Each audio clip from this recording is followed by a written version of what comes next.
So how many people have taught FPGA-based courses? How many people have taught hardware description languages, Verilog or VHDL, digital design, microprocessor systems, microcontroller system? We're basically going to combine all that into one, system-on-chip design.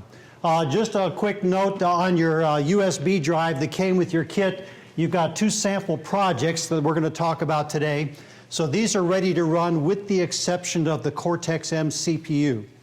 So that you actually have to, I think it was on the literature, you have to go to the Arm website, request that to be donated, and you have to sign a license form for the CPU. Everything else was in the kit. And likewise, you can sign up for the efficient, the SoC education kit as well, and get all the rest of the materials. So these two things are ready to run except for the CPUs. And then you've also got a couple of the Arm stuff. That's the the software development. The hardware development for the FPGA, this is a Xilinx FPGA, so you actually need the Xilinx ASEE tools. So if you have not downloaded those already, that's what you'll need when you get back. This is a Spartan 6 FPGA that's on the board that you have, so that requires the older ASEE tools and not the newer Vivado tools, which do the Series 7 FPGAs. And then you've got, that's a configuration tool that we'll show in a moment.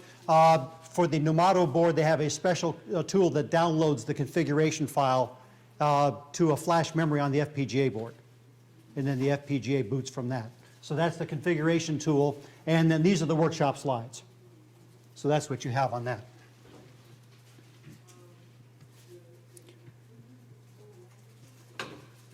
And start. There we go. All right, so a workshop outline. So I'll just give a quick introduction to the correct workshop. Excuse me, that's tomorrow's. Not off to a great start here.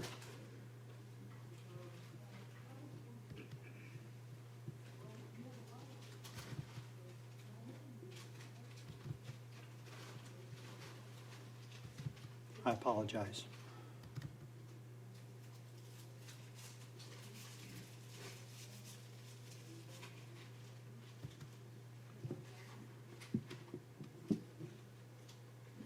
That's better.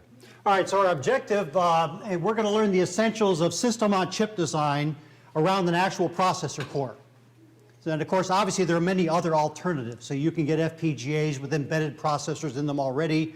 There are a variety of processor cores. So we're going to use an Arm Cortex-M0 CPU as our processor. And we're going to look at implementing that on an FPGA platform. And the design kit, by the way, could be used even if you were planning to teach ASIC design. So if you want to have the students design an ASIC system on chip, we could use the same concepts. But obviously, it's nice to be able to implement that in an FPGA to see the systems operate. From the above, then, we're going to work with an Arm Cortex-M0 processor. We're going to use the advanced high-performance bus light version to interconnect components. And then we'll have a number of custom-made or either provided or custom-made intellectual property modules, so various peripheral devices. So we're going to build a system around those. Application software can be designed in both assembly language and C. So I've got a version of each of those in the two demo projects here. And then for that, of course, we use the Kyle software tools or other ARM software development tools to produce the binary file. And it turns out that binary file ultimately gets loaded into a memory in the FPGA as part of the process of building the FPGA. So ultimately then we're going to have an Arm Cortex-M0 processor, the bus, and then a number of peripheral devices. Okay, so that's where we're headed with our system on chip. So workshop outline, a number of these slides then have come from the design kit, the education design kit for SoCs.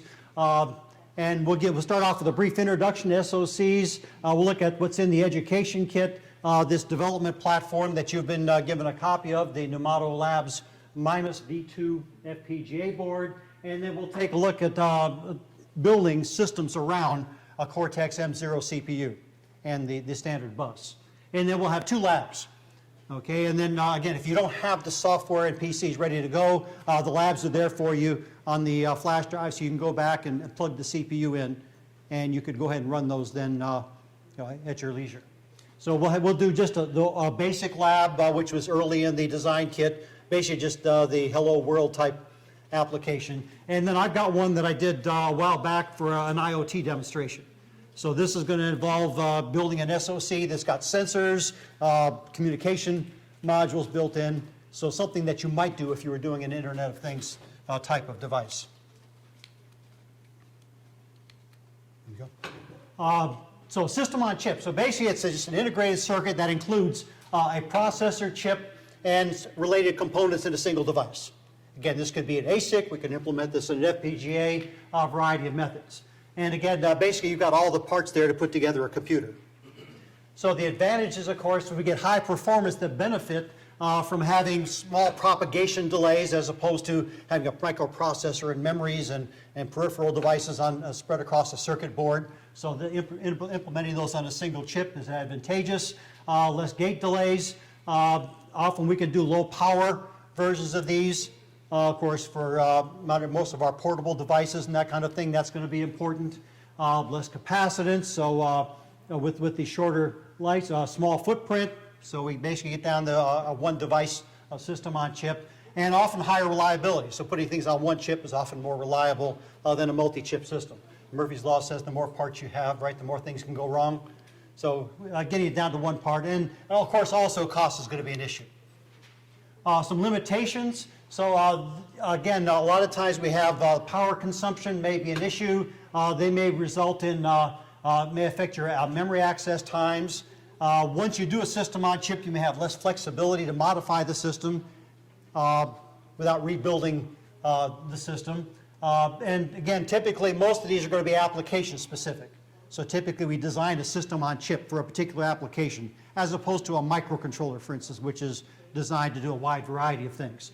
And of course there's a little bit of complexity. So we have some, if you're doing a custom ASIC, obviously there's the ASIC design process you would have to go through, which is more complex than just programming an FPGA or programming a microcontroller. So these may be some limitations of a system on chip. So if we look at doing system on chip versus a microcontroller versus just a processor. So again, now they're all implemented on one device, except of course the processor is a single core, whereas a system needs that plus memory plus peripheral devices. If I use a microcontroller, so again, that typically has a single processor core, although we're getting more advanced ones now with multi-core types of things. It's got memory and some peripherals built in. And again, mostly I use these for basic control, embedded application types of things. Generally, you have a variety of peripheral devices you can connect to those. The system on chip, again, can have a single or maybe multiple processor cores. So the typical handheld phone now has multiple high-end advanced ARM cores, along with a graphics processor, maybe another real-time processor, and various peripheral devices that go along with that, including things like audio and video and the whole works. So we can have multiple processor cores. We may be able to implement larger memory blocks, so you can customize the amount of memory to your application. Normally integrated with more powerful things. So again, with things like the multimedia devices, you've got digital signal processors and graphics processors and a variety of things. And again, most of those are capable of running various operating systems. So many of these systems can run Linux and iOS and Android and that type of thing. And we use those for high-end applications. So I can commercialize these. So again, we benefit from power efficiency, widely using these mobile devices. And again, just see a subset of some of the companies that have implemented various system on chips based on Apple processor cores. That's Apple. The ARM CPU cores. So that includes the ARM devices, NVIDIA, Qualcomm, and a number of others. And again, most of the mobile ones, again, one of their, of course, considerable design constraints will be things like power efficiency. So they need performance, but we also want power efficiency. In other applications, we may want we're willing to sacrifice the performance for the power efficiency. So there are a variety of CPU cores to choose from that we can use to optimize that. So a typical example, this was a system on chip from NVIDIA. So again, came out about 2010. So used an Arm Cortex-M0 dual core. So the Cortex-A family are the high performance cores. Okay, we're going to be working with the Cortex-M family, which are the microcontroller oriented ones. There's also a Cortex-R for real-time devices. So we're going to use that frequency up to about 1.2 gigahertz. It has interfaces to dynamic RAM as well as some static RAM built into it. It's got graphics devices built into it. There's the process and a variety of tablets and other things in which this part was used. So that might be a typical system on chip that we might put into a multimedia type device. Likewise, we can see the partial development of the Apple iPhone and iPad system on chip devices over the years. So again, you can see that they've involved a progression of ARM CPUs. They're beginning to tailor some of those to their own applications now, using different ARM architectures. Obviously, you see the technology size shrinking. These are the dates they came out in and the devices they're used in. So again, designing these types of things involve pulling together complicated software design and hardware design, again with the multi-cores and integrating that with digital signal processing and graphics. So these are all examples of the system on chip. So if you look at the typical design flow then, you see here we have both the hardware and the software. And again, often we'd like to do concurrent hardware-software development and putting together a system on chip. So the hardware involves getting the various intellectual property cores, some of which, by the way, you may license some of these you may want to develop yourself, depending on the application. And then we would integrate those into some sort of design system. In our case, it's going to be an FPGA design system. In other cases, you may be doing a custom ASIC. We may do a functional simulation. Matter of fact, we will probably do a functional simulation to make sure this is integrated correctly, and ultimately integrate that with software. So over here then we would have software drivers for various peripheral functions, develop our application stuff, put that together, and then of course we'd like to simulate the software if possible, and then ultimately merge the hardware and software, simulate the system, and ultimately build it. Okay, so once we've verified all that, then go ahead and build and then manufacture and ship. Okay, that'd be the typical flow. So we're going to basically run through that in the lab. So we've got the hardware development tools for the FPGA, we've got the software development tools, the Kyle stuff to compile our programs, and then we'll integrate those together on the FPGA. So as far as what's inside, so again, we typically have a system master, alias a processor. We've got a standard bus. So to make things reasonable, we typically design around a standard bus with these various intellectual property modules then interfacing to that bus. So in our courses, of course, we want to teach the concepts of what's in this bus. We want, of course, the students to be able to work with provided modules, but we may also want our students to develop custom modules to go in that. So it's important to understand how to design a module that will communicate through this bus with a processor and also work with the other, and of course, integrating all these together. So we're going to run through an example today where we're going to do a simple one with just a memory and some LED, an LED interface, but then we're going to look at the IoT one where we had to use some more communication interfaces, one of which we had to develop custom for the process. So we'll take a look at that process of developing that. So on the ARM-based CPU, so again, we're going to use an Arm Cortex-M0 processor. We're going to use the AHB Advanced High Performance Bus in their bus system, and there's a light version of that. So, so for the kit, to make things easy to work with, we're going to have a limited power version of the core for teaching, and then likewise a light version of the high performance bus to work with, to design around. And then we'll have a variety of peripherals. And then, of course, if you're designing ultimately a multimedia type system on chip, you'd have the full high performance bus, and then you'd have bridges to maybe lower performance buses for some of your peripheral devices, things of that type. Even a typical microcontroller now. Typical microcontroller based on the ARM CPU would probably have an AHB bus to interface to the high speed devices.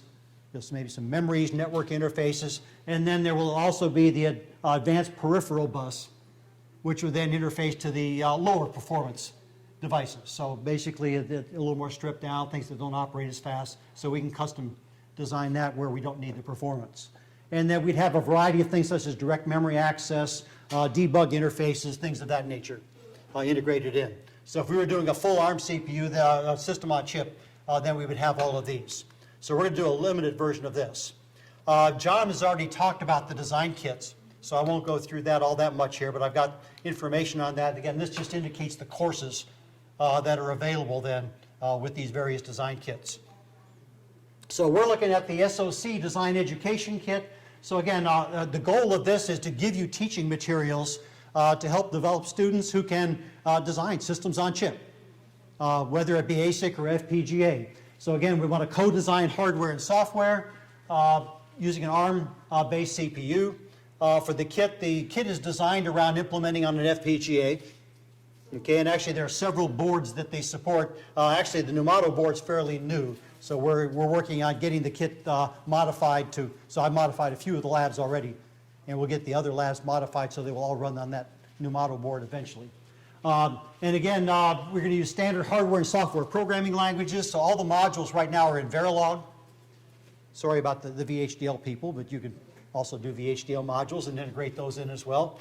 And then the software, we can use assembly language or C to develop that. So we'll have our application, for instance, the last lab in the design kit is a video game. So among other things, then they've got a VGA module in there for a VGA display controller, and then various other peripherals that would allow you to put together a reasonable looking video game, a keyboard interface and the whole works. What we're going to do for our lab here is an IoT type of device. So I'm not going to have a VGA monitor and that type of thing. So I'm going to have a Bluetooth transmitter or just a serial transmitter for part of that. And of course, we want to take advantage of software peripheral drivers. So we don't want to have, the students don't necessarily need to have to write the driver for an SPI interface if those are provided. So we want to take advantage in high-level design to taking advantage of libraries of peripheral drivers. And of course, in the case of hardware, we want to take advantage of provided hardware modules, whether it be intellectual property or, again, occasionally developing our own. So in the development kit then, again, each of them peripheral modules, so the development kit includes the CPU and then a number of sample peripherals, and then a sample top-level design to tie those together.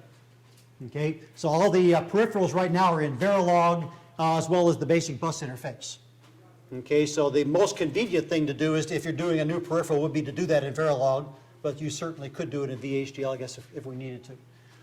Again, it's based on the Cortex-M0 processor, a light version of the AHB bus, and again, you could use some of the standard debugging tools, so the simulation tools. If you have chip scope from Xilinx, so that could do some hardware debugging and a variety of other things.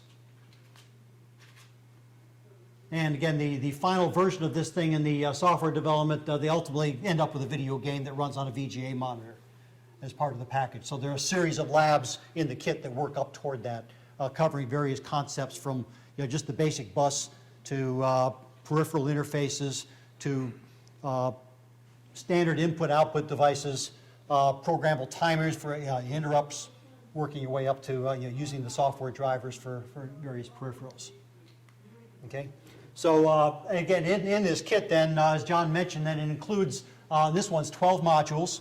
So that includes PowerPoint slides that you could use to base lectures on. It includes a variety of lab assignments as well as the solutions.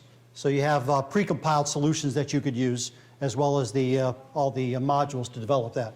So basically, most of what I have here in these demos today were developed from the kit using modules. I had to tweak a couple of them for the Numato board, but I'll mention that here briefly. But basically, those all came out of the kit. So the lab prerequisites, ideally then students have done some digital hardware modeling in a hardware description language, and then also maybe some embedded system design with assembly language and or C. So that would be beneficial before starting a system on chip design course. And again, this is the list of the modules that are included. So I won't go through all these in detail, but basically they begin with the basic SoC, overview of the processor architecture, the AHB bus, and that'll be the very first lab, is integrating just a couple of simple devices to the bus. And then memory controller for using an external memory device on the board for larger programs and larger applications that you don't want to necessarily implement in block RAMs inside the FPGA. And then they get into various peripheral type devices, use of interrupts, and then eventually the high level stuff to do an application.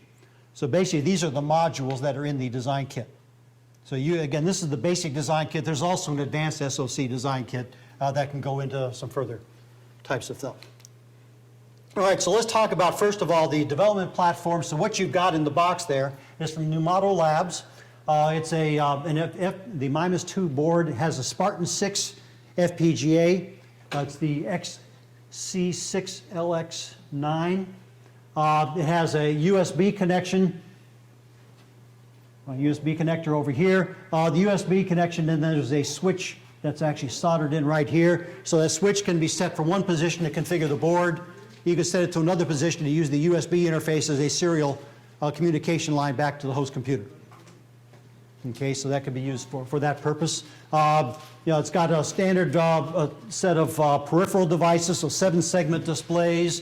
There's some LEDs, some switches, push buttons, place for a flash card. So you can go ahead and there's a flash memory also on the board. So it turns out the configuration tool actually programs the flash memory on this board rather than programming the FPGA directly. So you download to a flash memory and then the FPGA boots from that. There's the FPGA device. This also includes a number of what are called PMOD expansion connectors. So this is an industry standard. Digilant makes a number of these and several other companies, and you've got one of those in your kit. So the one you have there has an 3-axis accelerometer on there. So we'll use that for our IoT type demo. Okay, and those plug into these connectors down here. So these are 12-pin connectors. So there are a number of expansion boards for that, and so you could do a wide variety of applications with the variety of PMOD modules that various companies make, including Digilant.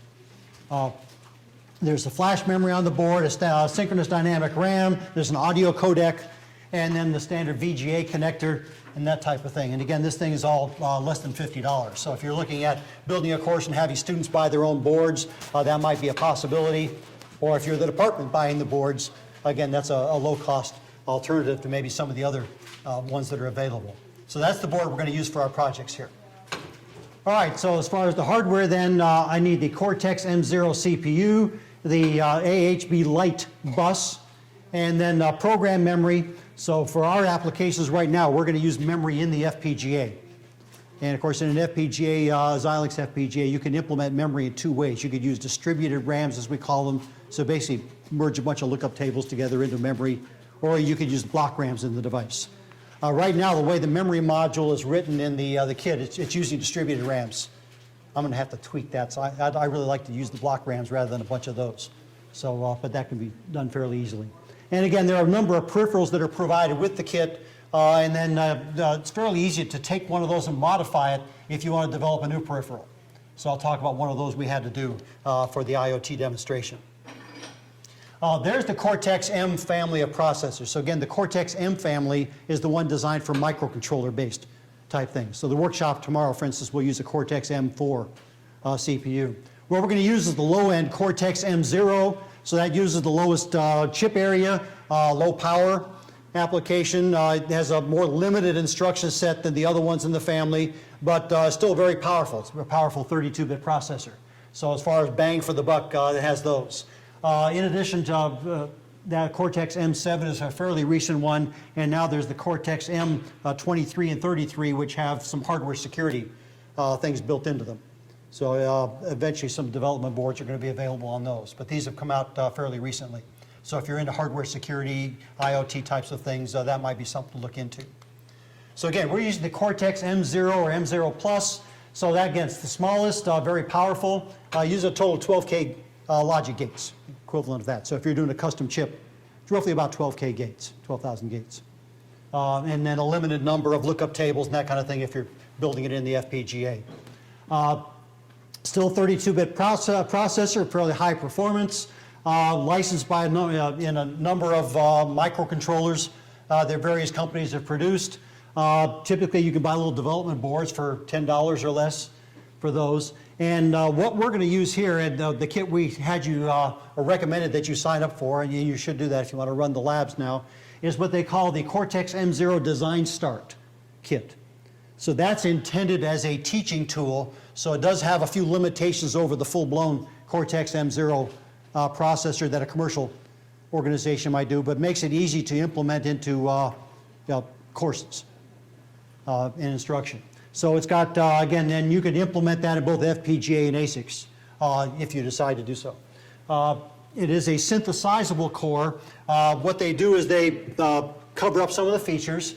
So again, it's a subset, it's a low gate count, has a 3-stage pipeline. It's an ARM version 6 if you're familiar with ARM architectures. It's ARM version 6 instruction set architecture. It's provided as a synthesizable Verilog model. So actually there are 2 models in the design. So there's a top level cell, which is what you instantiate in your system on chip. So you instantiate that, the bus interface, and various peripherals. And then it instantiates the lower level one, which is, again, it's pre-configured. And if anybody can go back and reverse engineer that, you're better than I am on that. So again, it's provided as a synthesizable module, but not one that you would probably edit and do other things with. So, and again, to get this, you do have to sign a license agreement with ARM. So that's part of the donation type thing that John mentioned. And the design kit also includes simulation test benches to drive simulations to check out the peripherals and systems. It includes a number of peripheral modules, so things like memories and general purpose input-output and programmable timer, UART interface. There's a VGA interface, things of that nature. So those are provided, and a couple of example systems. So that's basically what's in the Cortex-M0 designstart kit. So I would get that and then work with the additional things that are provided in the education kit, which makes a powerful platform then for developing an SoC design course. All right, so let's take a look at design using their architecture. So we're going to work our way up to our first lab, where we're going to use basically just a memory and an LED interface.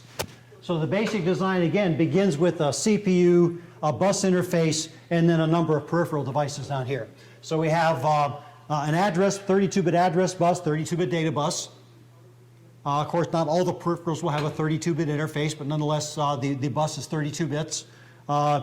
Various control signals, and the bus is capable of a number of operations in addition to the standard read and write, so they can do burst transfers and a number of other operations. So that's the basic architecture that we will put together around this. So if you look at bus operations in general, so I think most of you have done this type of thing in microprocessor courses. Of course, we begin by generating an address. There'll be some control signals that go with that. Then data is transferred. Again, control signals may indicate the end of the operation or may request wait states, and eventually the operation terminates. So we have to design a bus interface that is compatible with their particular standard if we're doing a system on chip. Okay? So the series of buses from ARM then that they provide as part of their intellectual property is the advanced microcontroller bus architecture.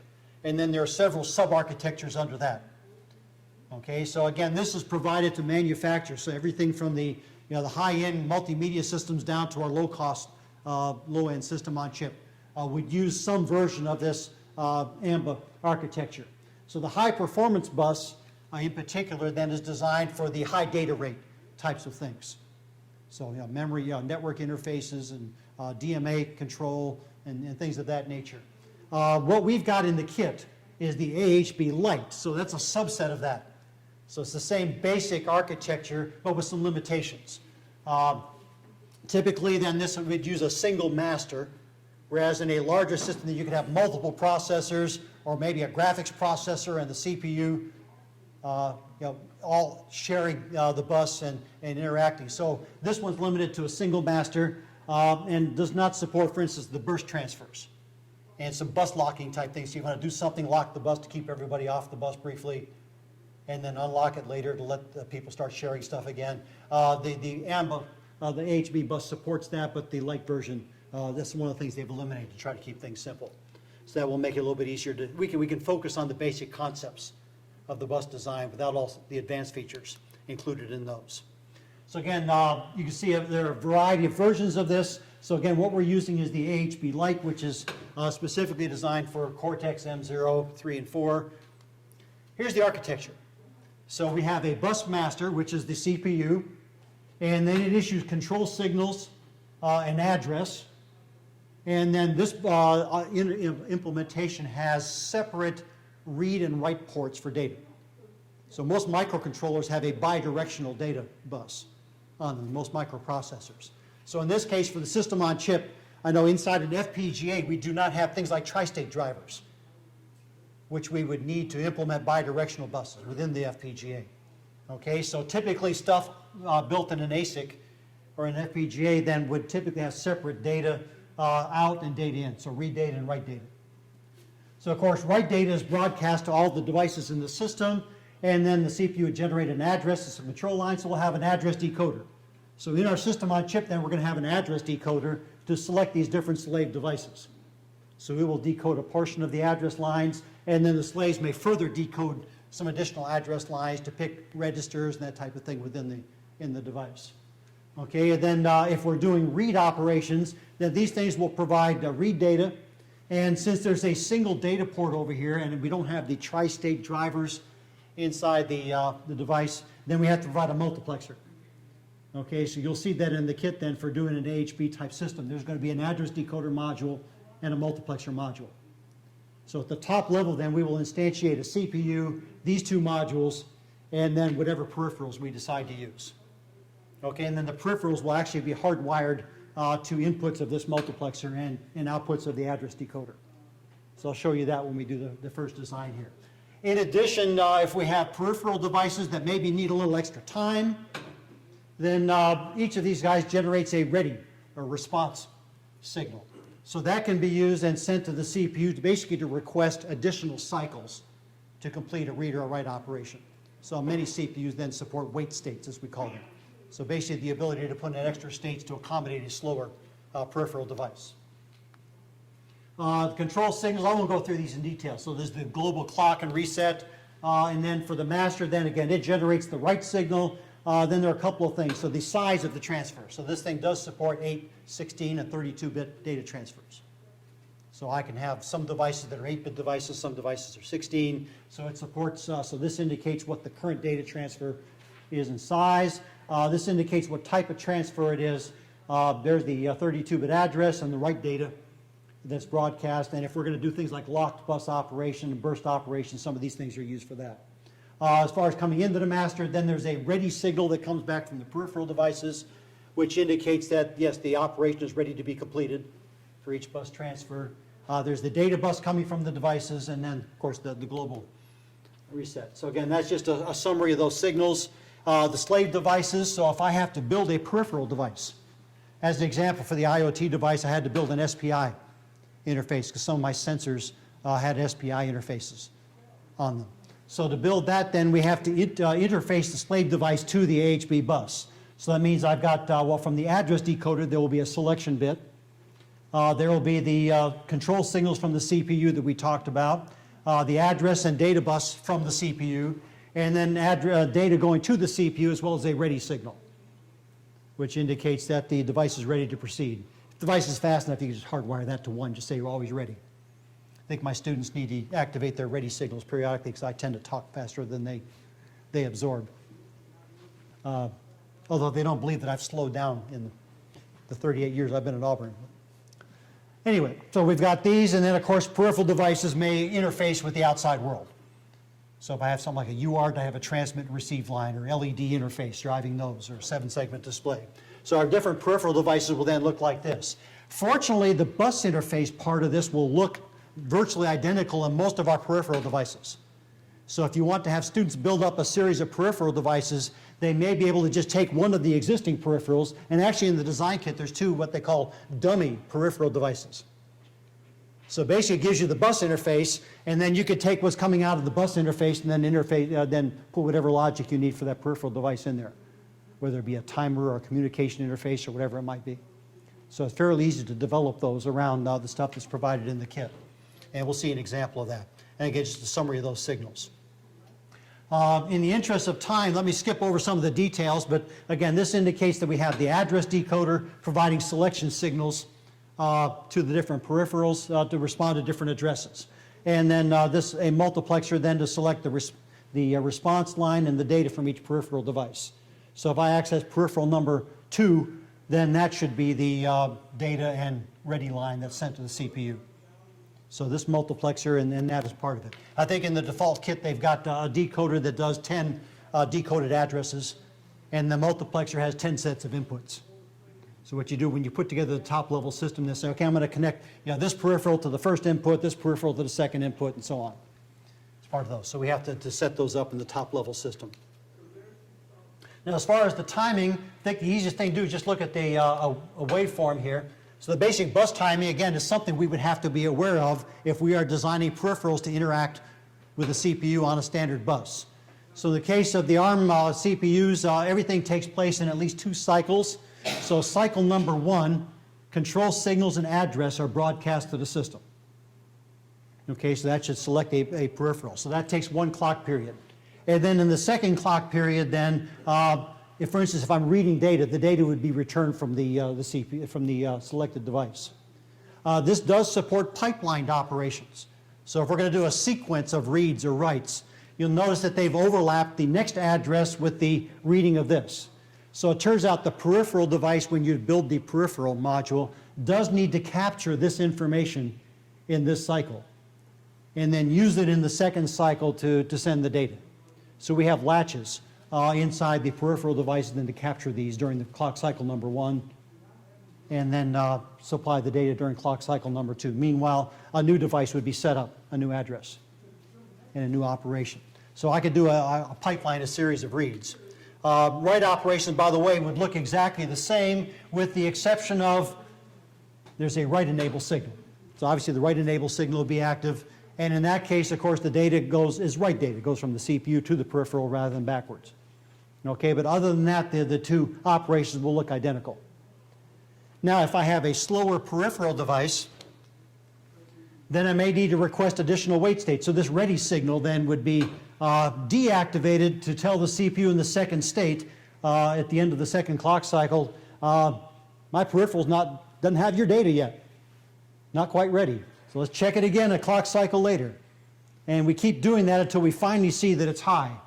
So here the data has been supplied, and then the CPU would see this at the end of the next clock cycle. There's my data, captures that. So again, for slower peripherals, then we can add additional wait states. So if you have a peripheral device that has to do some internal operations before it has data ready to supply, then you would lower the ready line saying not ready, not ready, not ready, and then when you're ready for the CPU to finish, activate that. So that would be part of the peripheral design. Alternatively, I guess you just design peripherals that are always fast enough and eliminate the wait states. So some of the peripheral modules actually just have the ready line hardwired to a 1. Always active. Okay, so as far as the hardware implementation then, again, I think we had shown those. So we take a look at some of the peripheral modules. These are things that are provided in the designstart kit. So they've got an LED interface, 7-segment decoder, so that includes both the capture the data and decode it to drive 7 segments from hex digits. There's general purpose input output, so those are ports where you can program the direction of each pin to be an input or an output. So most microcontrollers would have that.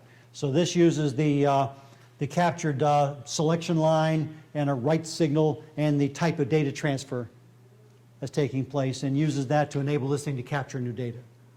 So the peripheral device has the bus interface and then this register. Okay, we'll have similar ones for other peripherals. So if I want to do something like a 7-segment display. So a 7-segment display, then we provide basically 7 or 8 bits here to drive the 7 segments of a display, and typically we would multiplex this. So rather than driving each digit separately, typically we drive the anodes and have a common cathode, or vice versa, drive the cathodes, have a common anode type thing. And what we do is we would enable one of these, so instead of a common anode, we enable 1 digit, so this is captured by that, then enable the next digit, capture that, enable this one, and then come back and refresh these. So that would require that the 7-segment controller periodically then cycle through these and keep redisplaying the information periodically. So as far as capturing the information, then there's a set of 4 registers that would capture the values of each of the 4 digits. And then the display controller then would have to cycle through those periodically. So that would be part of the interface. And by the way, on your board there are 3 digits. In the design kit they use a couple of the Digital and Nexus boards. They have 4 digits on one. The current one, there's an 8-digit version of the Nexus 4 DDR board. So again, you could easily modify that internally for new boards as they come along. And then there's the basic interface. So again, internal address decoder, so there are registers to store each of the 4 digits. And then there's a frequency divider, and then the anode driver. So this periodically selects one of the anodes, sends the stuff from that register, selects the next anode, selects the value from the next register, and so on. So that's basically what would be in the peripheral in addition to the bus interface. the GPIO line. So in this case, we've got a data direction register down here that we would write to. So basically, a 1 selects that bit as an output, a 0 selects that as an input from the device. So a typical microcontroller would generally have the ability to have a set of pins be either inputs or outputs. So we've got that interface. Basic programmable timer. Programmable timer is basically just a binary counter that you would compare to a value. And then when the timer reaches that value, you would trigger an interrupt, perhaps reload the starting value and repeat. So if you wanted to generate periodic interrupts. Okay, so as an example in the IoT demonstration we're going to do, we do periodic samples of a sensor. So I would set up the programmable timer then to interrupt every time it's time to do the next set of samples. Okay, so we need one of those devices. And again, that shows the hardware for this. I won't go through those details here. Standard UART device, so Universal Asynchronous Receiver Transmitter. So many of these sensor devices that are available today actually include some sort of serial interface as part of the sensor device. So the accelerometer that you have in your little packet there has an SPI interface, serial peripheral interface built into that. Some other sensors have I2C, or it may just be the standard UART. So for instance, in my device, we're going to use a UART peripheral to communicate with a terminal window on the PC. I've also got another one. I've actually got a little Bluetooth transmitter on my device. That's got a standard UART interface. So it interfaces nicely with the UART peripheral device. So again, that requires a shift register for transmitting and for receiving data, the baud rate generator to control the timing of it. It turns out that in the kit, the version was hardwired to 19,200 bits per second. Sure enough, my Bluetooth module needed 9,600. So I actually modified it to send a baud rate selection signal out here. So I put in another address and another register, which captures the value to tell the baud rate generator whether I want the 9,600 or the 19,200 version. So it was fairly easy to modify to add that feature to it. All right, so let's take a look at lab number 1. So lab number 1 is the Hello World lab, where we just want to blink some LEDs on and off. So again, this includes hardware and software. So let's take a look at the hardware first of all. So again, we're going to have the Cortex-M CPU, the standard bus, there's going to be the LED peripheral, and then the program memory peripheral as part of that. So in implementing this, then I would use the Xilinx ASEE tool to do the hardware design. We'll do the software design in the Kyle Microvision 5, so that's part of the microcomputer development kit. You've actually got the software for the that on your USB stick. The Xilinx stuff you'd have to download from Xilinx. And then we'd typically we would simulate that first. Then we would go ahead and build, once we're happy with that, then we'll go ahead and build the FPGA configuration. And it turns out in building the configuration, the software is actually integrated into the memory module. So the memory module actually includes a statement in there which loads an external file, code file, as the memory is built. So that gets integrated into the FPGA. We need to configure the board, and then of course go ahead and test the hardware. So again, the hardware is going to include those two peripherals as well as the bus interface.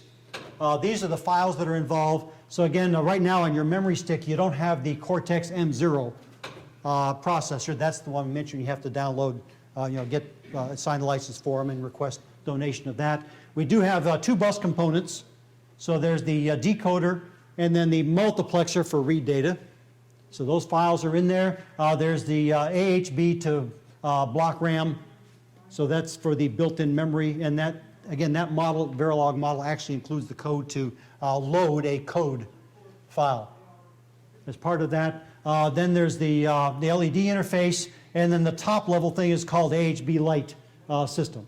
So that's the system in which we integrate then CPU and peripherals and bus interface. And we'll take a look at that in a moment here. In addition to all that, we have what's called the user constraints file that is used in the Xilinx tool. That basically tells the tool which signal to put on each pin. And also if there are special voltage requirements for the pin where those are programmable, it also tells which voltage standard to use in each of the pins.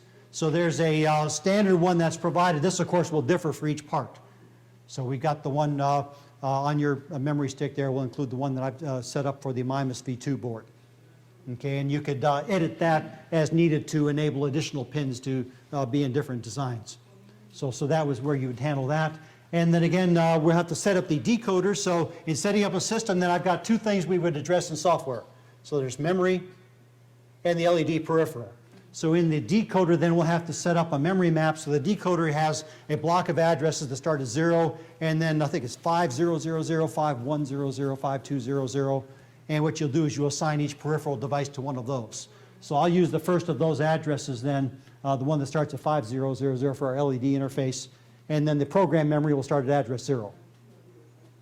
Okay, and then the software development tool, we would tell the software development tool that the code will begin at address 0 to set that up. So what we do is in Xilinx ASEE, we'll create a project, and tell you what, rather than going through the slides on that, let me just run it up here. So let's pull up the tool. Here's my board. So the board requires the USB mini. You've got a USB cable in there. There's a switch on the board. So switch S7 up here in one position is set up to configure the board, and the other position is set up to use this as a terminal interface. Okay, and I forget which one, so I guess we'll find out when I try to download whether that works correctly. All right, so let me open up the Xilinx ASEE tool. We'll look at the hardware first. Let's close that. All right, so here's the Xilinx ASEE project. So what you do is you create a new project, you indicate which FPGA you're selecting. In this case, it's a Spartan 6 family, XC6LX9. That's the package number. And then these are the files that are involved. So over here, you'll see that there are icons, or you can right-click on this and say add files, add source files. So you can either create new source files or add existing ones. Okay, so I've got all, I usually keep in my directory. Let me show you the directory structure here.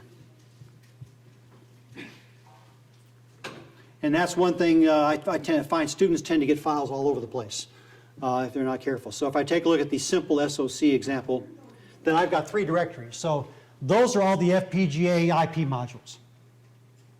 Okay, so that includes the modules for the memory, the peripheral devices, that type of thing.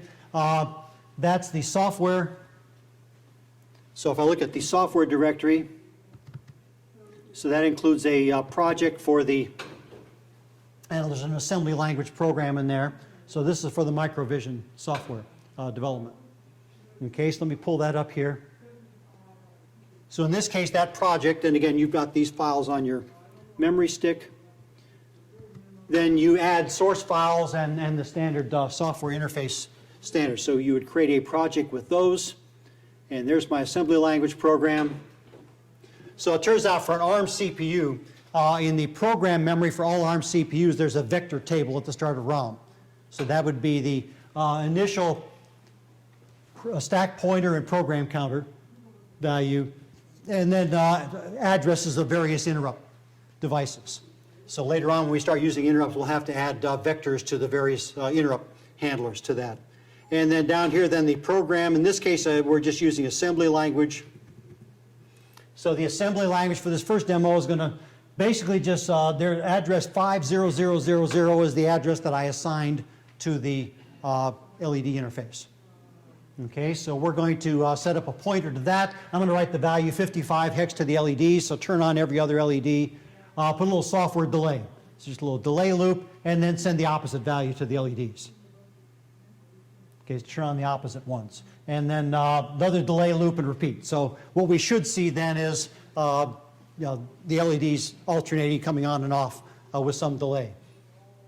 Okay, so I build this, and when we build it, then it generates a hex file. So, hold on. There's a slide on that where you need to set up a couple of options. And this needs an ASCII hex file, which is read by the Verilog model. So it turns out one of the options on here is to tell it to select the ASCII hex file. So there's the basic setup. The start of memory is address 0. Over here for output, so there's the debug information. And under user, there's an instruction on one of the slides there, which talks about entering this line, so it generates a file code.hex. So that is the file that's actually read by the memory model of the memory peripheral. So you eventually have to move this file, or copy this file, to the directory in which the memory model is located, so that the Verilog memory model then can read that as part of the either the synthesis or simulation to build the device. Okay, so there's a slide in there which talks about setting that up. Okay, and then we can just build the thing. I could simulate the software in here if I wanted to, or I could simulate it as part of the FPGA. Let me close that. So I've already put that into my directory. And then this directory here in the middle, that's where I actually did all the FPGA instructions. So there's the FPGA project for ASEE and all the related files. It generates a zillion files. So they're all in that directory. So I like to keep that separate from my source files wherever I can. So if I look in that directory, then we'll see a project. And what I'm going to do is I'm going to load my version. So it turns out the one on the memory stick is missing the CPU. So let me load the one that's actually got the simple SoC. Open the software.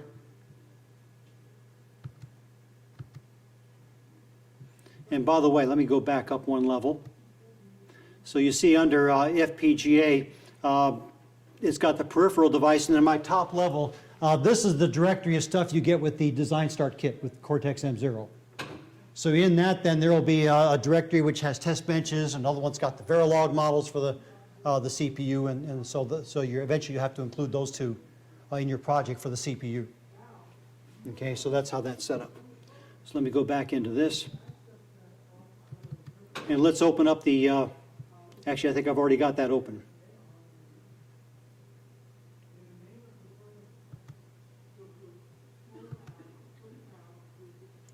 What happened to my,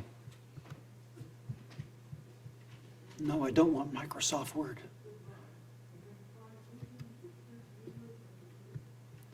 I must have closed my ASEE.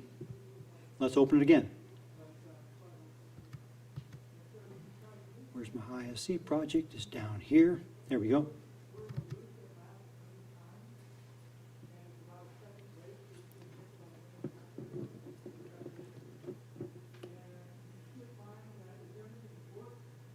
And still thinking? There we go. So again, here is my system. So again, at the top, you see the Ahb-lite system. That's the top level model. So that's what ties everything together. There's the Cortex CPU in this. So those are what you do is when you add files, you would then navigate to where you have those files stored. Say, copy this to the project, or simply provide a link. So I usually provide the link rather than getting separate copies and getting version control issues. So then here's the decoder, the multiplexer, the memory, the LED interface, and the user constraints file. So we would add these to the project. Let's take a look at that top level module here.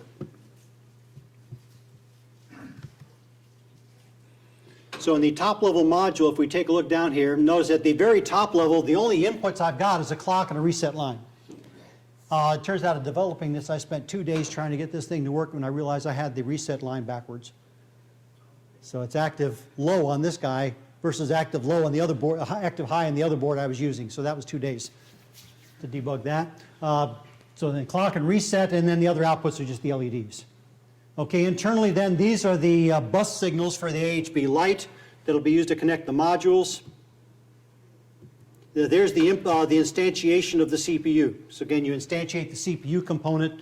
And again, there's a, in the designstart kit, they give you a couple of sample projects in which they have this basic one. So you can edit that rather than starting from scratch. So there's a sample project that's already there. And you've got this file, by the way, in the, on the memory stick. So you've got the top level module. Again, what you don't have are these two files right now. So that you'll have to put that in your project and link those two source files in. Okay, and then here's the address decoder. So the address decoder provides 10 decoded addresses. Okay, so it's like 0. So what you do in here then is you connect a signal that will connect one address decoder output to each peripheral in your system. So we've got two peripherals in this first design. We've got the memory and the LED controller. So that's the one that starts at address 0. That's the one that starts at address 50000000. Okay, so you actually put those in here. As we have more peripherals, then you add those here, and you decide which address. So the next one begins with 51, the next one begins with 52, the next one begins with 53. So you could add up to 9 peripherals, and 10 total peripherals here. If you need more than that, then you have to rewrite the decoder. But you can look at the basic structure, and that shouldn't be that difficult. But probably for a lot of the beginning courses, we wouldn't need more than 10 peripheral devices for a typical system. All right, so that's provided. That comes from the decoded address. Comes from the, that's going to generate a multiplexer selection line to tell the multiplexer which device we've addressed. So this decodes the bottom bits of the address, generates these, and also tells this multiplexer down here which things to select coming from the devices. So notice on the multiplexer, the first input came from the memory, corresponding to device number 0, and the second one came from the LED controller. So you can actually read back what you wrote to the LEDs if you want to do that. So those two modules then make up the basic bus interface. Okay, so all the address decoding and the multiplexer going to for read data is provided, along with ready lines. And then down here, then we instantiate the two peripheral devices. So there's the memory device, and below that is the LED interface. Okay, so this top level system then would be edited as needed then to create systems with different configurations. So again, if you want different peripheral devices and all that, you just edit this top one to instantiate your different peripherals and assign addresses to them. So that would be done in the hardware.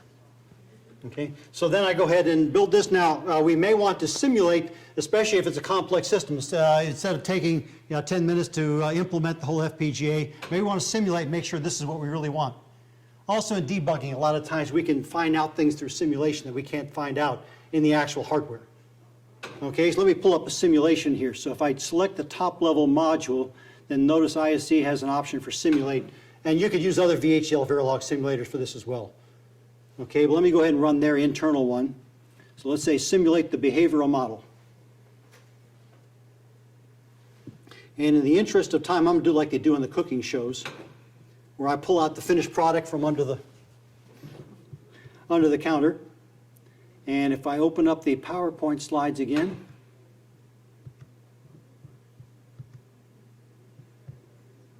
so again, there are the files in Xilinx. There's the software description. In that, that's how to set up the, make sure it generates the code.hex file. Instructions of where to put that. Talks about doing the hardware simulation. So in hardware simulation, there are certain things I want to check out. So if I've developed a new peripheral device, one of the things I want to find out is, are we accessing that peripheral device correctly?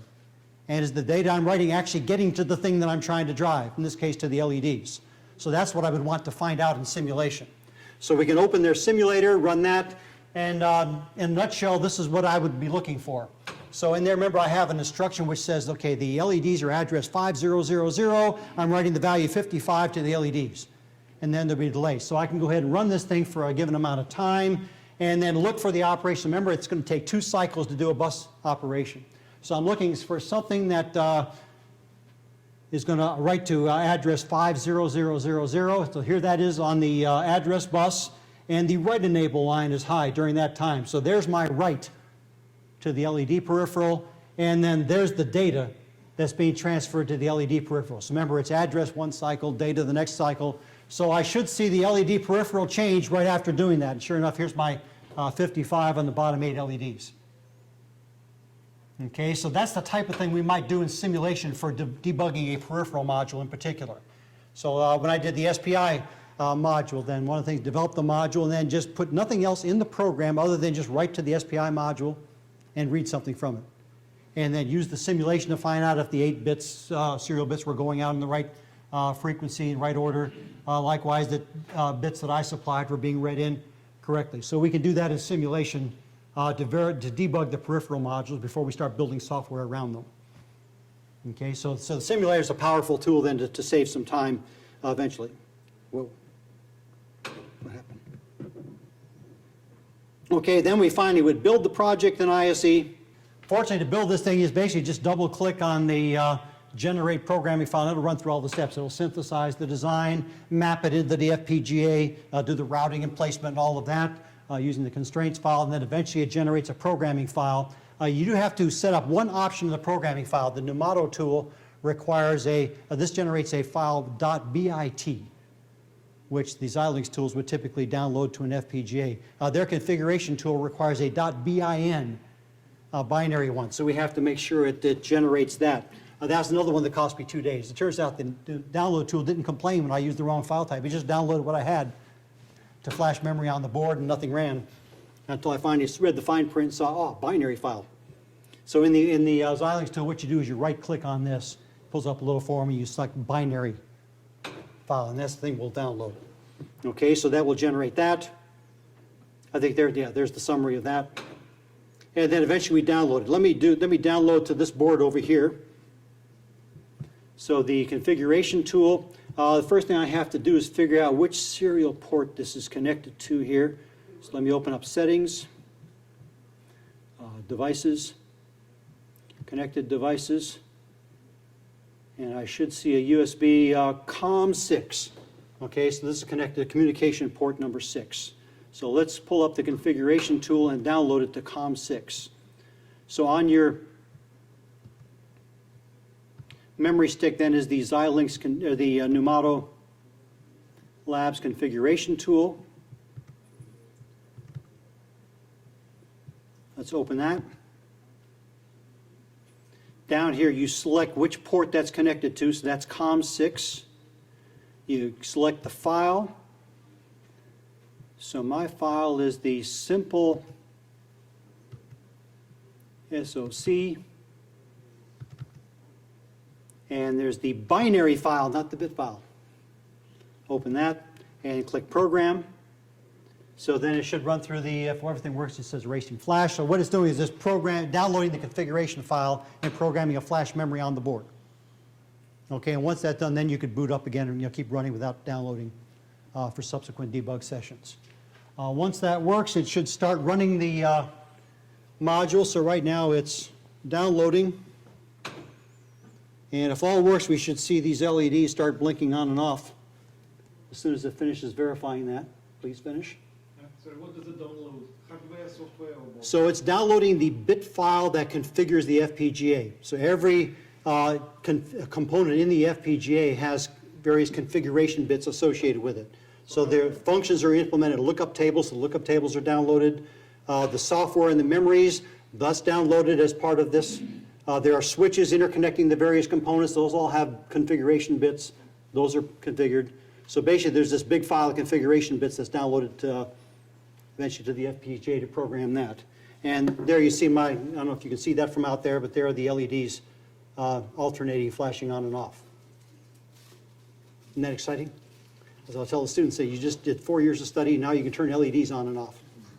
Okay. All right, and then realize we're running short on time, so let me just briefly show you the second lab that's in there in your package.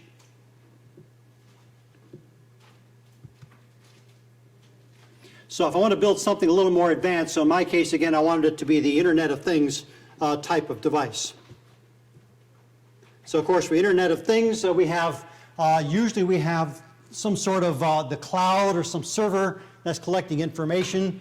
And then we've got this set of things that we are either controlling or monitoring, doing various things with. So in the interest of time here, since we're running a little short, let me skip ahead a couple of these things. This talks about the advantages, disadvantages of IoT. And what we've got then is basically sensing and controlling. So the things are typically low-cost systems-on-chip type things that are taking environmental readings, controlling various things, and then sharing data back with a cloud that'll make the big decisions about the overall system that we're controlling. We've got a wireless network. So typically most of these things are going to be wireless oriented for transmitting data. Of course, I would like that to be secure as well, so we may decide we want to use encryption in exchanging information. And then you've got a server or the cloud back here, which is collecting and then trying to make sense out of all this data.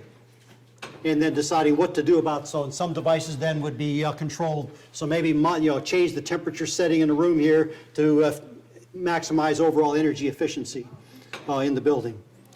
So if we look at the device, this is what we've implemented then in the demo.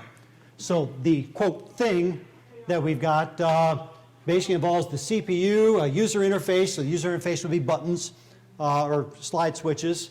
And then I've got, in my demo, I've got two sensors. So I've got the 3-axis accelerometer, and that's what you have in one of the little PMOD connectors.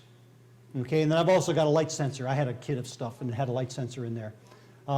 So it turns out these both used SPI interfaces.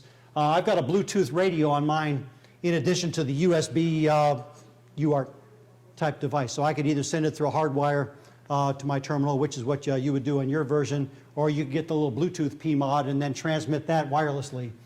In a conference like this, there are about a gazillion Bluetooth devices floating around. So if things work up here, that'll be interesting. So then this is my, quote, network for the IoT. So this guy is just going to periodically take sensor readings. So I'll use a programmable timer to say take sensor readings every second. Okay, and then take those sensor readings. I've got a switch selection on there. I can optionally encrypt it or leave it unencrypted, and then send that to the Bluetooth radio to be transmitted. Okay, that'll be transmitted through over here, and then my server is just going to be my laptop. So I've got either a hardwired a terminal interface, or I've got a Bluetooth terminal interface, both. So I can send data to one or the other of those as part of the demo.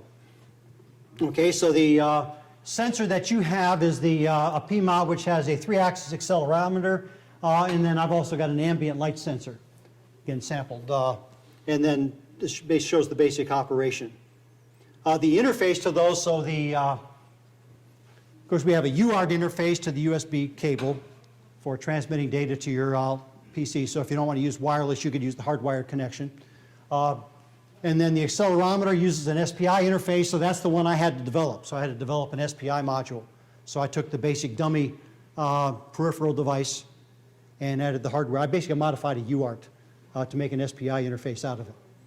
In case then maybe something, again, you would have students do is develop interfaces for some custom devices. And then the ambient light sensor has an SPI interface on it, sends a value, and then my Bluetooth interface just has a standard UART on it. So I've got those peripherals. So there's the basic system. So right now I've got the memory module. I've got 2 SPI peripherals. So my top level, then I will instantiate 2 copies of this, assign them each to separate addresses. I've got the timer peripheral with an interrupt signal going back to the CPU. I've got 2 UART peripherals. So I've got one for the hardwired connection and one for the Bluetooth connection. And then we've got a GPIO peripheral to drive LEDs and switches, and then a 7-segment. So I think I'm using one switch to select encrypt or don't encrypt. Another switch selects use the hardwire connection versus use the Bluetooth connection. Okay, and then over here, then the 7-segment display. So what I'm doing here, I think I'm displaying the running time on the 7-segment display for the demo. Okay, as far as doing the SPI interface, of course, the SPI is basically just a big shift register. So it's one of the simpler interfaces that we could use for peripheral devices. So basically, you've got a master device and a shift and a slave device.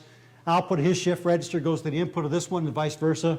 So in here, then I would have the interface to the Ahb-lite bus, and then internally, then I've got the register for this thing. Of course, I can both transmit and receive data, so it does that at the same time. That shows. I won't go through the basic timing. There's the timing for it, and there's the hardware. So again, the standard Ahb interface that we would have for all our peripheral devices. And this has a controller and a clock generator, so then there's a shift register to send data out, shift register to bring data in, and then some mechanism for reading that from the CPU. Okay, so step 1, again, will be our hardware design. So there's the project files. So if I look at the project, again, there's that top-level system. So really, I was able to use the same system file from the simple example, except that now in the decoder, I've got more devices. So I've got a couple of SPI interfaces, a couple of UARTs, a programmable timer. So I assign one of the decoder outputs to each of those modules to assign it an address. Okay, and then likewise, the multiplexer in the top level. Then I have data coming from each of those devices, so I connect it to the appropriate port for that. Okay, so there are my devices. Of course, the universal constraints file has to be modified now. So I had to set the pins, for instance, the UART input and output to one of the PMOD connectors. So on my board here, these are the 3 PMOD connectors. The one you have is the one I've got in the middle here, which is the accelerometer. I take it back, it's this one. So you would use the 3rd PMOD connector if you want to use my file. Okay, then I've got the light sensor connected to this one, and I've got the Bluetooth module connected to this one. So in the universal constraints file, there's a list of all the pins. Unfortunately, they've got them organized. Now, here's PMOD connector number 1, PMOD connector number 2. So you just indicate UART output and input on whichever pins they are on each of these. And likewise for the SPI, there's the master output, slave input, and master input, slave output, and the clock. So you assign those pins in the constraint file. So we'd use that for this device and also for this one, for each of those. And then again, we have the standard LEDs and switch and other devices. So on that, there's the address decoder now. So this is, again, how you would assign addresses to each of these peripheral devices in the system. So that's doing the decoding. So I've got a couple of UARTs, a couple of SPI interfaces, the GPIO pins, 7-segment display. And now the software for the project then. So in this case, this one's done in C rather than assembly language. So eventually you would, again, the kit has the first example done in assembly. And then subsequent examples, they move up to a lot of those will then use C. So the simple, first simple examples, they do in assembly language, and then the kit has the rest of those in C. Okay? So I've done this in C, and I typically organize things where I have a file of drivers. So I try to emphasize to students to try to keep their software organized. So have the top level application, but keep things like the peripheral drivers separate so that we can debug, and of course, and reuse those in subsequent projects and debug them separately. So I have that. That's a little startup file. So all the Cortex-M processors require a startup file, which basically sets up the interrupt vector table and then jumps to your main program. So we'd have that in every project. Okay, so that's what this thing's in there for. There's the standard driver function. Here's my top-level program. I've also got, somewhere in here, I've got a thing which does the encryption as part of all this. So that's the software project. I would build that the same way we did before. So typical peripheral driver, I've shown both an assembly language and a C version of that. And again, you've got the files for this on the memory stick. There's the interface for the ambient light sensor. So the ambient light sensor with the SPI interface, you have to write in order to read. So you send bits out, and it's a big shift register, so the bits from the light sensor come back. Okay, so this thing then sends out data, and then there's a ready bit that you could check. So this thing tells you when a full set of bits has been received. So this will check that ready bit to see if the byte transmission and reception is complete, then read the data, and then do some things with it. So I think I display it on LEDs and also transmit it through a peripheral interface. So to do that, let me quickly shift to demo mode. And again, I've got this thing already built. So let me find the file for that. So this is the project is SoC IoT, so system on chip for IoT applications. And let me get the binary file for that thing. And the binary file, by the way, should be in your directory, so even if you can't build it, you should still be able to run it. So let's open that, and let's reprogram the device. Erasing flash. And while that's happening, I'm going to go ahead and set up a terminal window. So we said this was what, COM6. Oops, let me close that.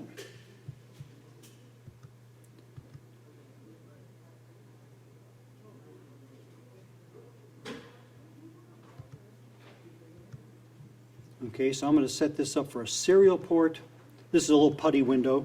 So COM6, and the speed of that one is 19,200. So it turns out the default UART part comes with 19.2, and then the Bluetooth interface requires 9,600. So I had to modify one of the UARTs for doing that. So let me open this, and it can't open that because it's being used. Finish programming. It's done. It's now running. So the slide switch right now is in configuration mode. So on this board, if you want to use this as a serial interface, you then change this to then switch it over to, this is now a serial interface back to the PC. So now if I open that in my serial window, where'd my serial window go? Let's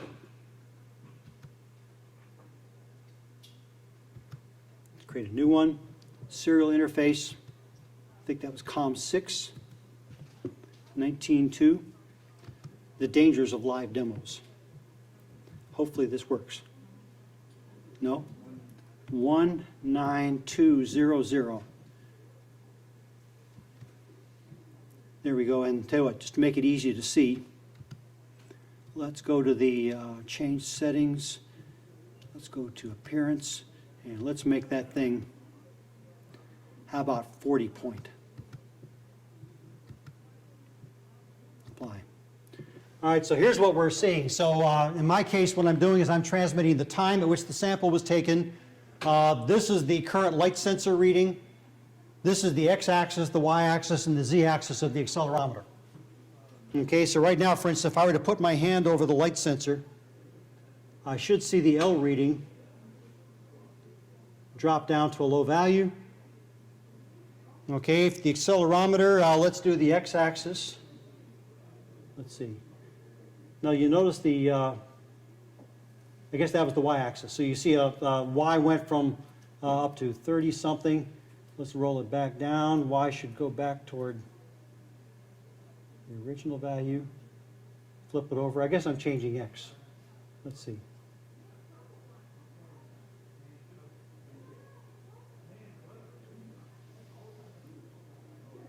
So we can see, in this case, the y value changing.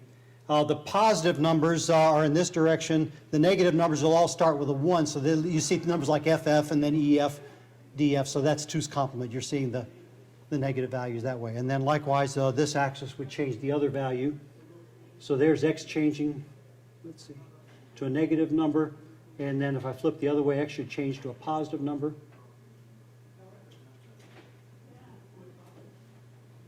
Or am I going the wrong? Yeah, there it is, 3D, 40. And then I've got a switch on here where if I flip that, then it encrypts all the data. So that's the basic demonstration of that. So, and then I won't do that, but if I open up another terminal window, I can do a Bluetooth connection and switch to the Bluetooth transmitter and get that same information.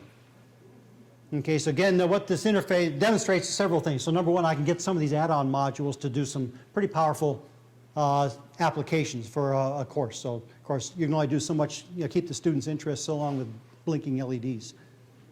So if I get some sensors and the ability to capture data and control some things, there are a lot of these little P mods that are available I can plug into the FPGA board to do that, and then build our system and control that. So with that, see, we're just about the end of our time here. Let me just conclude. And I apologize for rushing through that.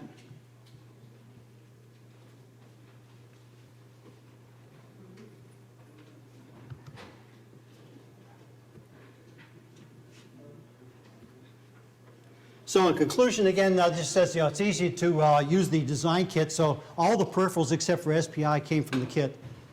And again, it was fairly easy to modify one of those to create new peripheral devices. So to have students create systems on chip, they can modify the Verilog model. I guess you could have them work with a VHDL model and integrate that into the system, but probably Verilog would be the easiest. Again, the peripherals came from, actually they're both in the design kit as well as in the designstart kit that comes with the processor. So you've got those to work with. Fairly easy to integrate the hardware and software. So again, I used the software development tool, the hardware development tool, and the integration of those was the memory model reading the code, the compiled code, and putting that into on-chip memory. I still need to do a little work yet to get this to work with the previous boards. This had a static RAM, which was easy to load in advance. This one has a dynamic RAM, which you have to keep refreshing while you're configuring the FPGA, so it's going to take a little work to get that configured. Okay, but that you can use off-chip memory. And again, this supports, the kit currently supports these boards, and probably will not, to distant future, will support the Mimas V2 board as well. Okay, and again, the peripheral modules, these are the ones that we used with this demo. These were a couple of references for this, and let me just ask if there are any questions to conclude here. How to Yes. make designs and the Kyle software talk to each other to compose the unit? So they don't have to talk to each other. So the Kyle software creates the code.hex file, so the binary code. And then you copy that over into where the memory model is, the Verilog model of the memory. Manually copy the file? You manually copy that. Okay, and then what that does, then that's got Verilog statements in it to read an external file. So it reads the code from that and puts it into the memory. So that takes place while the design's being synthesized. So that way when you generate the configuration. Your code is actually downloaded with the rest of the FPGA configuration to that. And the simulator does the same thing. The simulator also has the Verilog model for the memory, read the code in so we could run that. Other questions? Yes? I'm kind of curious. There's different chips available that some have an actual hardware ARM processor in Yes. it, whereas this is really a soft processor. This is a soft process. So this is designed if you're doing your own system on chip. So so this is intended to how to design a system on chip around a synthesized processor core. Okay, so if you were doing, let's say if you're one of the Apples of the world or Qualcomms or one of those developing devices, this would kind of get you headed in that direction. So you need to take one or more processors, a standard bus, some peripheral modules, and then either synthesize that to build an ASIC, or in our case, you know, synthesize it and implement it in an FPGA. Okay, now there are boards that have a lot of Xilinx devices and others have an hardwired.